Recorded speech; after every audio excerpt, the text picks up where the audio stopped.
मनीष समाज रे बास करबा पई विभिन्न प्रकार सूत्र से बंधा होई थाए जाकू कुआ जाए बंधन स्नेहर बंधन प्रेमर बंधन प्रीतिर बंधन मोहर बंधन सांसारिक बंधन एमती केते प्रकार बंधन द्वारा रजुरे से बंधा होई थाए आ सबुठारु शक्तिशाली आ भितर केउ बंधनटी जार फासरे थरे पड़ी गले मनीष जीवन तलितलांत हो जाए लक्ष्य भ्रष्ट हो जाए मन चतुर्दिग को बुली जाए स्थिर हुए मन आनमना हो जाए एमती से क्यों बंधन अच्छी स्नेहर बंधन ना प्रीतिर बंधन ना प्रेमर बंधन ना सांसारिक बंधन क्यों बंधन एमती से ना मोहर बंधन जदि तत्व दृष्टि देखा जाए तबे निश्चित भाव में मोहर बंधन ही सबुठारु श्रेष्ठ बंधन मोह एमिति एक जिनिस जहा थरे से रज्जुरे बंधा हो गले मनीष आउ केबे फेरी पारेनी अतीत रे बहु शास्त्र रे बहु पुराण रे यार ज्वलंत उदाहरण दिया है धृतराष्ट्र पुत्र मोहर बंधन पुत्र मोहर अतिष्ठ होई से भूल कौन ठीक कौन से जानी पारु नथिले धृतराष्ट्र ये थिले पुत्र मोहर बंधन गुरु द्रोणाचार्य से भी पुत्र मोहर बंधन अयोध्यार राजा दशरथ से पुत्र मोहर पड़ जाइए पुत्र बण को चली गला पर हाय राम हे देह त्याग करथिले भक्ति भक्त आ भगवान बंधन ये हूँ भक्तिर बंधन भक्तर कथारे भगवान भी उठु बस होते प्रहलाद कहला ये खंबरे अच्छी बाहर प्रभु खंबर लक्ष्य योजन गज डाक देथिला प्रभु तारी चली आसी कुरुसभा तले विवस्त्र द्रौपदी आतुर हो डाकी श्रीकृष्ण को प्रभु लक्ष्य वस्त्र दे कोटी वस्त्र दे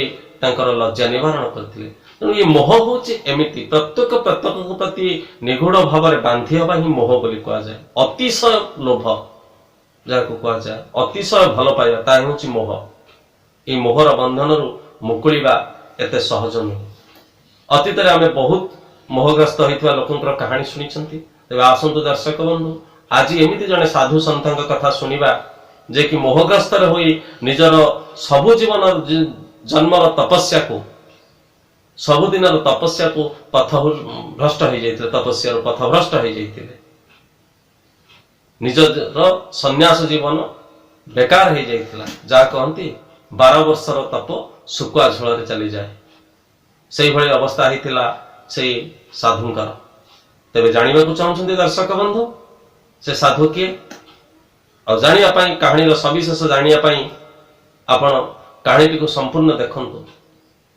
जापर केते बड़ साधु सन्थ जड़े जीवन केमी तलितलांत होता तेज आसतु दर्शक बंधु शुणा आज कहानी मोहर बंधन आशा करे आपण मैंने कहानी को मूल शेष पर्यंत शुणे। हाँ दर्शक बंधु जदि आम कहानी को शुणापी ये सुंदर सुंदर कहानी शुणापी आपड़ इच्छा प्रकाश कर आम कहानी जब आपको भल लगुच तेज आप विरजा कृपा क्रिएशन को सब्सक्राइब कर दिंतु जदि न कर सब्सक्राइब कर दिंतु जहाँद्वारा कि आप बहुत सुंदर सुंदर कहानी या माध्यम आप शुणा पाए बहुत शिक्षणीय कहानी शुणा पाए तेज आसतु आरंभ करवा आज कहानी मोहर बंधन। अयोध्या नगरी रे विमल तीर्थ बोले जड़े सन्थ रोते भारी प्रगाढ़ सन्थ ख्यातनामा सन्थ मंत्र तंत्र रे से पारदर्शिता हासिल करथिले इति पारदर्शिता हासिल करथिले लोक मानक मुहरे तांकरी नाम ही सुना जाए तंत्र विद्या कहले से लोक माने तांकरी नाम ही उच्चारण करती 60-65 वर्ष बयस जितेबाला से निजक तंत्र साधना बल 25-30 वर्षर युवक भली देखा जाउथिले तंत्र साधना बल निज रूप को से एमिति भाव में परिवर्तन करुथिले एभली सन्थ थिले विमल तीर्थ जड़े प्रख्यात तांत्रिक तंत्र विद्या धुरंधर से थरे भिक्षा करने को जाता अयोध्या नगरी रे बुली बुली से भिक्षा कर भिक्षा करू करू जाई एक कुलीन ब्राह्मण घरे से पहुंचिले कुलीन ब्राह्मण घरे जाई पहुंची भिक्षा मागिले भिक्षा मागिबा समय से ब्राह्मणकर एक 9 वर्षर झील थिला स्वर्ण। से स्वर्ण आसी भिक्षा पात्र दान कला, भिक्षा दान कला एवं से स्वर्ण को देखी जमिति लोहा चुंबक को परस्पर को आकर्षण करती विकर्षण करती विमल तीर्थ से झीटी प्रति आकर्षित हेले। झीटी प्रति आकर्षित होई ता सहित ता घरे रहिया पई चेष्टा कले एवं से झील स्वर्ण एमिति गुणर थिला साही पड़िशा माने कहती एभली झील जन्म हवा गोटे गोटे ईश्वर आशीर्वाद नहेले एभली झील जन्म हवा केवे संभव नुहे। स्वर्ण पिला बेलू बहु गुणर अधिकारिणी थिले, शास्त्र विद्यारे निपुणा, तंत्र विद्यारे निपुणा। जमिति विमल तीर्थ तांको देखिचंती परस्पर भितरे आकर्षण विकर्षण पर किछि दिन रहिबा परे स्वर्ण प्रति तांकर दुर्बलता प्रकाश पाइला, मोह भाव प्रकाश पाइला। स्वामीजी सहित अचिरे मिलामिशा कला, यथारीति सम्मान देला एवं स्वामीजी मध्य स्वर्ण को निज कन्या सदृश देखुले। छोटिया झीटी गुलगुलिया झीटी स्वामीजी ताको निज झील भली व्यवहार करुले एवं स्वर्ण एवं स्वामीजी मध्य धीरे धीरे आकर्षण होगा लगिला। स्वामीजी तांकर विद्या जोग साधना तंत्र मंत्र सबू भूली जाई झीटी मोहरे बस हो गले। से झील को एते मात्रा भल पाउथिले, झील को प्रति पाखे पाखे रखी सब सुशिक्षा मान देउथिले। स्वामीजी आदर्श रे स्वामीजी सानिध्य पाई झीटी आहुरी विकसित होगा लगिला। स्वामीजी निजर कर्तव्य भूली गले, तार पछरे निजर जटा कौपिनी को भूली गले। स्वामीजी स्वामीजी सांसारिक जीवन यापन करने लगे झीर माया। जदि केतेबेले केमती झीटीर देह खराब हो जाउथिला, स्वामीजी पूरा व्यतिव्यस्त हो जाउथिले। तंत्र साधना करी केमिति ता देह भल हबो, को उपाय ता देह भल हबो, तत्क्षणात स्वामीजी ता पई व्यवस्था करुथिले। आ झीटी मध्ये खूब कम दिन भितर भल हो जाउथिला। एमती किछि दिन गला परे स्वामीजी चिंता कले, अरे मु तो संसारी नुहे किंतु मु संसारी भली व्यवहार करुछि। मु तो बाहर रहिबा लोक, आश्रम रे रहिबा लोक, मु किंतु गोटे परिवार भितर किछि दिन हला रहि गेलिनी। यार कारण कोन? मु काहे कि मोह को काटी पारुनी। मो परि एते निपुण तंत्र साधक मंत्र साधक जने सुसाधक मु पुणी संसार बंधन रे बांधिली, मोहर माया मु फसी गली, मायार मोहरे मु फसी गली ना। आकु मते हटेइबाकू पड़िबो, आकु मते काटिबाकू पड़िबो। मन रखंतु दर्शक बंधु, ए माया एमिति एक जिनिस प्रथमे गुड़ियाणी सूता भली आस्ते आस्ते आस्ते आस्ते देहरे गुड़े ही जाए एवं ये जौ जौ पुराना हुए, जौ जौ पुरातन हुए, ता लोहार शिकुड़ी भली आम चारि पाखरे गुड़े ही जाए। जार बंधन को काटिबा बड़ बड़ महा ऋषि मान पक्ष असंभव। नारद स्वयं एथुरु खसी पारि नथिले। स्वामीजी विमल तीर्थ जेते चेष्टा कले आउ से मोहरु खसिबा तांका पक्षरे संभव हलानी। आस्ते आस्ते आस्ते आस्ते निजर सुगुण सब हटिबाकू लागिला, सांसारिक जीवन यापन करबाकू लागिला। लोक माने बाहर एणेतेण कथा हेले, स्वामीजी फसी गले। बाबाजी बिचारा बुलबेलार फसी जाइछि, जुआड़ बुली आसिले सेठी, जुआड़ बुली आसिले सेठी। स्वामीजी कान सब एक कथा पड़ुଥାଏ। दिने दृढ़ निष्पत्ति नेले, ना आउ ये संसार भितर रही हबनी। आज मते ये संसार त्याग करने को पड़िबो, ये झीर मायार मते खसिबा को पड़िबो। तेणु से दिने निष्पत्ति नेले। तेणु स्वामीजी कहले ना आउ ये हबनी, मते प्रवज्या जावाक पड़िबो। प्रवज्या अर्थ तीर्थ भ्रमण करने को पड़िबो। स्वामीजी जानिथिले अत्यधिक आसक्ति, अत्यधिक लोभ, अत्यधिक मोह ये सब होउछि दुखर कारण। जानी मध्य से काटी पारु नथिले। तेणु एमती दिने स्वर्ण को कहले, मारे मु मते किछि दिन प्रवज्या तो जीवाक पड़िबो। तेणु तू थिबो, मु पुणी तो पाखु फेरी आसीबी। बाबाजी भाविथिले जे आउ फेरिबिनी। एमती कही ବିମଳା ତୀର୍ଥ ଭାବିଥିଲେ ଏମିତି କହି ମୁଁ ବାହାରି ଯିବି, ଏଠୁ ବାହାରି ଗଲା ପରେ ଏ ମୋହର ବନ୍ଧନ ଆସ୍ତେ ଆସ୍ତେ ତୁଟିଯିବ। ତେଣୁ ସେ ସ୍ୱର୍ଣ୍ଣକୁ କହିଦେଇ ଗଲେ।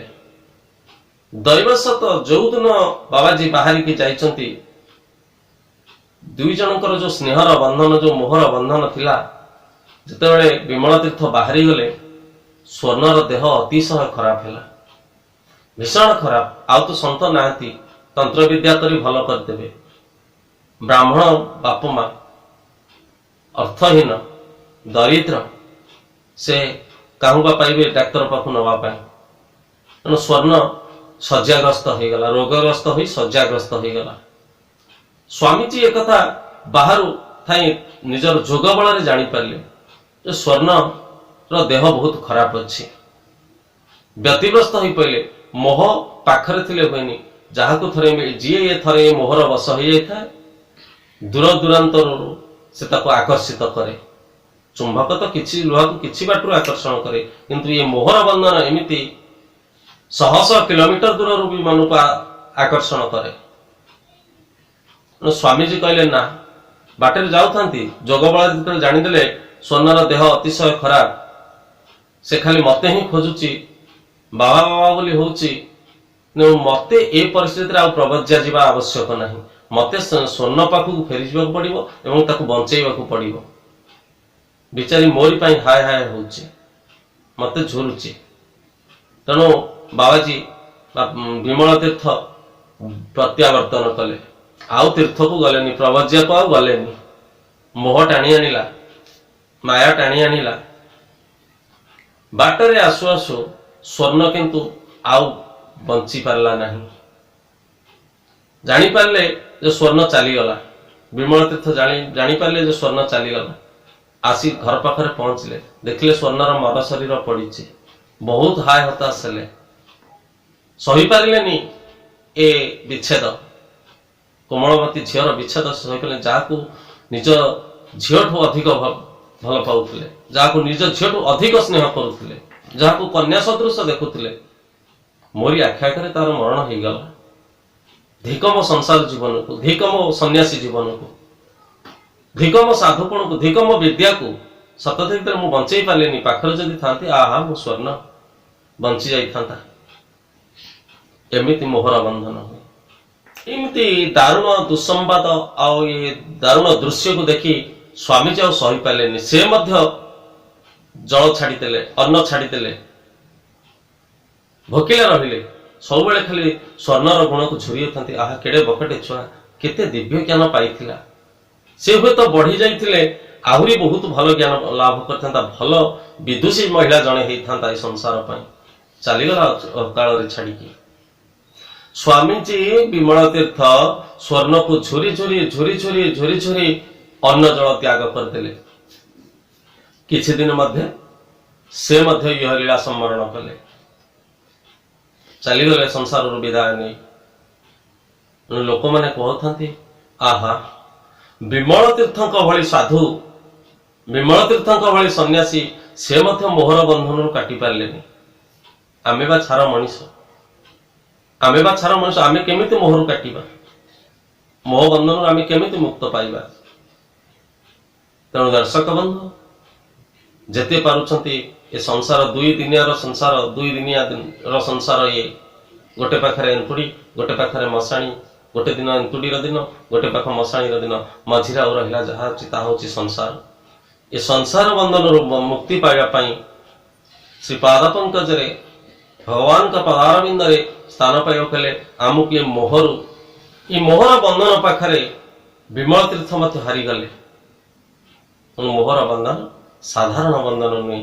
ଇଏ ଯେତେବେଳେ ଆସେ ଶରୀରରେ, ଏକ ସୂକ୍ଷ୍ମ ସୂତା ଭଳି, ବୁଢିଆଣୀ ସୂତା ସଦୃଶ ଆମ ଶରୀରରେ ଗୁଡେଇ ହେଇଥାଏ, ଧୀରେ ଧୀରେ ଗୁଡେଇ ହେଇଥାଏ। କ୍ରମଶଃ ଏ ରଜ୍ଜୁ ଏତେ ମଜବୁତ ହେଇଯାଏ, ଲୁହାର ଶିକୁଳି ବନିଯାଏ, ଯାହା ପାଖରୁ ମଣିଷ ଖସିବା ଅସମ୍ଭବ ହୋଇପଡେ। ତେଣୁ ବିମଳ ତୀର୍ଥଙ୍କ ଭଳି ଜଣେ ସାଧୁ, ସେ ମଧ୍ୟ ମୋହର ବନ୍ଧନରୁ ଖସି ପାରିନଥିଲେ, ଯାହାଫଳରେ ତାଙ୍କର ସାଧନା ଅଧା ହୋଇଯାଇଥିଲା, ଅଧା ସାଧନା ହୋଇଯାଇଥିଲା ତାଙ୍କର। ତେଣୁ ଦର୍ଶକ ବନ୍ଧୁ, ସଂସାରରେ ସବୁ ମୋହରୁ କାଟି ହବ, ସବୁ ବନ୍ଧନରୁ କାଟି ହବ, किंतु ये मोहर बंधन कटिबा मोहर बंधन को तुटेइबा अतीव कष्ट जहाँकि स्वयं हर ब्रह्मा मध्य पारि नथिले नारद मध्य पारि नथिले। तेणु ये भगवान का आशीर्वाद रे आमे संसार रे जन्म होइछन्ती। ये 2 दिन संसार, गोटे दिन एंतुड़ी आ गोटे दिन मशाणी। दिने एंतुड़ी रे निया जली थिला, दिने हमर मशाणी रे निया जलिबो। यह होची जीवन रो निछक सत कथा बंधु। ए मझिरे जो समय रहिला ता होची संसार।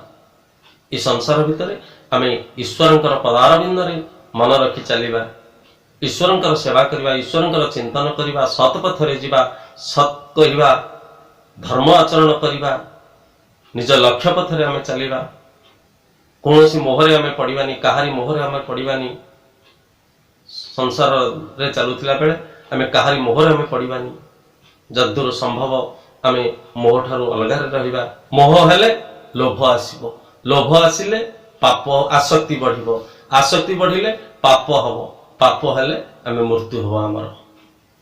दर्शक बंधु, ए मोहर बंधन जेते दूर पारुछंती आपण आड़े चलतु ताको। मोहर बंधन रक्षा पाई आपण सर्वदा जाग्रत रुहतु। आशा करे आपण मान की कहानी भल लगी। हाँ दर्शक बंधु, जदि आप विरजा कृपा क्रिएशन ने प्रथम कर कहानी देखुंती और ये कहानी देखा चाहते शुणा चाहते तेज आप विरजा कृपा क्रिएशन को सब्सक्राइब करूँ और पाखरे थिबा बेल आइकन टी दबाई दिंतु, जहाद्वारा कि आम जहाँ भी कहानी अपलोड करूँ ता प्रथम आपण मैंने देखिपारे।